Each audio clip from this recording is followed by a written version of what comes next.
We are discussing a very important issue which is confronting with the vast majority of the people of this country. There has been a constant price rise of essential commodities, ranging from vegetables to gas and other items in 8-year rule of Modi government. In the past 5 years, prices of rice and wheat, the two most important cereals for Indians, have increased by 24%, wheat flour by 28%, and pulses by 20 to 30%, according to data put out by Department of Consumer Affairs.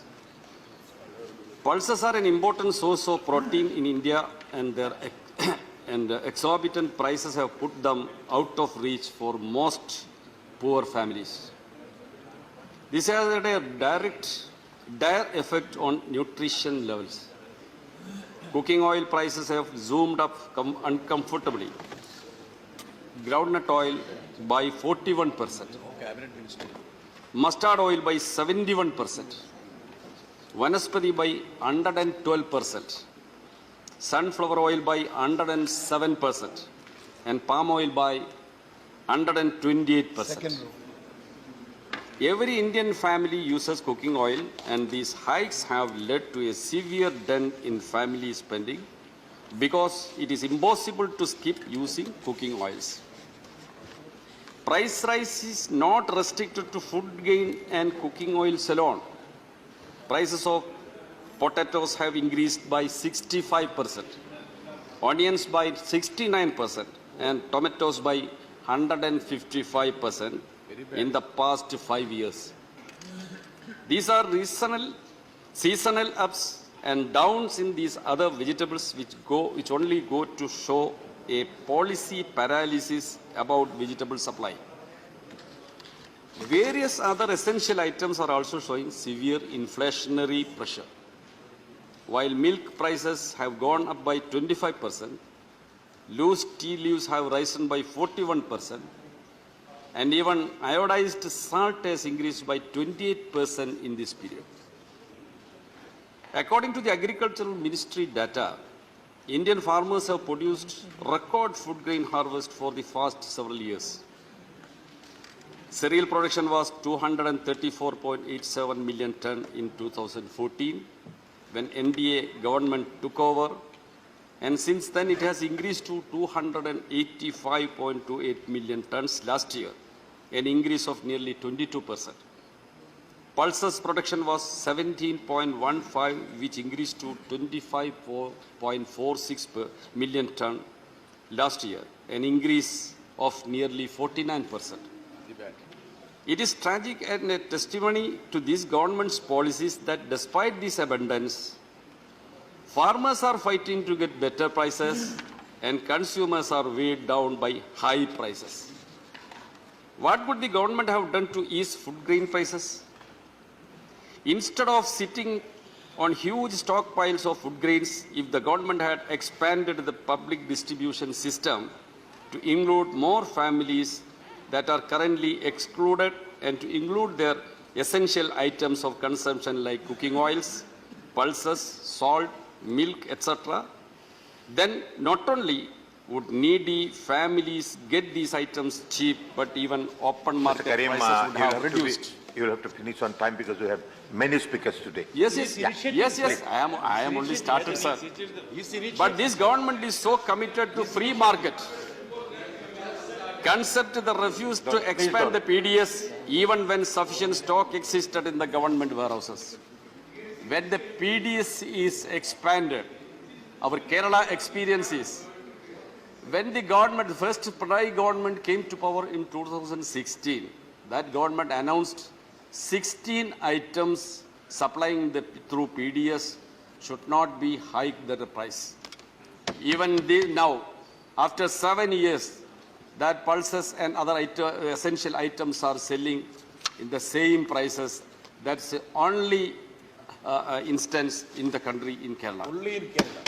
Not only that, in 2020, during the pandemic, this government tried to facilitate private traders by bringing in laws to dismantle the procurement system and allow free trade, stocking and pricing. A year-long struggle by brave farmers forced the government to retreat. This year, government again hurriedly started pushing wheat exports, luring farmers and traders with the idea of making profit from the high global price of wheat. That led to 55% drop in procurement. Finally, the government realized that it had made a mistake in pushing exports and announced a ban. However, the damage to procurement has done. It is likely that wheat prices will continue to remain high in the open market. Consumers may be deprived of wheat in their monthly ration quotas, forcing them to go and buy the high-priced wheat in the markets. Sir, another important thing I would like to mention is unprecedented rise in the price of petroleum products and cooking gas, etc., have already resulted in the price rise of all items in the market, and current decision to tax essential commodities will aggravate the people's misery. Independent India abandoned the policy of colonial British government's tax on food items. In these last 75 years, food items like rice, wheat, pulses, etc., and other daily essentials like curd, paneer, meat, fish, jaggery were never taxed. All these were exempted items have come inside the purview of GST now. Very bad. The range of items on which GST have been increased also includes crematorium charges, hospital rooms, writing ink, even to the withdraw on saving from their bank account, people to pay 18% GST on bank checks. Shame. These decisions have been rolled out when there is a runaway price rise, with the consumer price index ranging above 7% and the wholesale price index by 15%, soaring unemployment, a tumbling rupee, unprecedented trade deficit and stumbling GDP growth. These hikes will further ruin people's livelihood. To raise revenue, the government must tax the super rich and not impose burden on the people. The government is giving them further tax concessions and loan waiver to the corporates. Many of the luxury goods that should have been taxed heavily are having a modest GST. Gold purchase are taxed only 3%, diamonds at 1.5%, but the rice and essential commodities at 5% GST. What is the justification, sir? Shame. Sir, Thank you, Mr. Finance Minister, I am quoting the Finance Minister's tweet. It has been prescribed that GST on these goods shall apply when supplied in pre-packaged and labeled commodities, attracting the provision of Legal Metrology Act. Quotation clause. The Legal Metrology Act defines pre-packaged commodity as a commodity which without the purchaser being present in place in a package so that the product contained therein is a predetermined quantity. This is the format that now these commodities are being sold in the market. They all would attract 5% tax.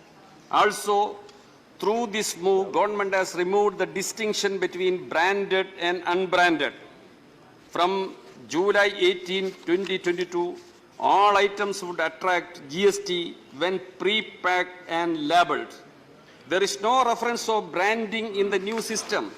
A high-value brand Thank you, Mr. pre-packaged Thank you. I am labeled calling the next commodity speaker. One more. Thank you. would equally attract a tax. I am concluding, sir. When GST was originally drawn up, the GST Council decided to exempt food grains and number of necessities from tax. They would tax it only if they are being sold under registered brands. Thus, retail traders or small companies who were selling grains and other flour, either loose, packaged or labeled, were exempted from the tax.